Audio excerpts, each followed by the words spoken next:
hello mga ate and kuya, for today's video ay magluluto na naman tayo ng ating pananghalian. Ano ba pa? So, ito ay kinamatisang manok. Yan.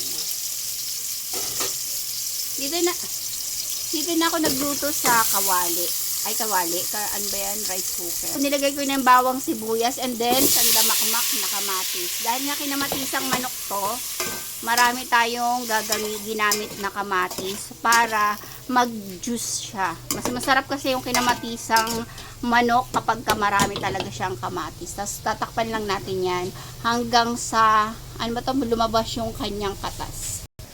So, ready na ang ating kamatis. Ilalagay na natin naman ngayon yung ating chicken.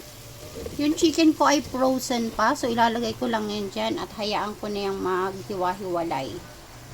So, nilagyan ko na rin to ng patis at lalagyan ko ng oyster sauce. At hahayaan ko yan na kumulo hanggang sa maghiwa-hiwalay yung chicken. Takpan uli natin. Mamaya natin uli haluin. So, baliktarin natin siya at para mahiwa-hiwalay at maluto din yung kabilang parte.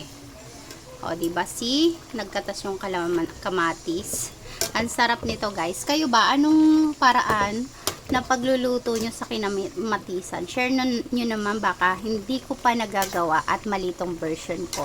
Para masubukan ko rin naman yung version nyo. Comment nyo dyan sa baba. Thank you for watching, guys. Please like and share nyo ang atin nyo at pati yung aking page na Ate Lan Sari Sari. Padamay na rin sa pag-like and share at follow na din. Thank you. Bye-bye and God bless everyone.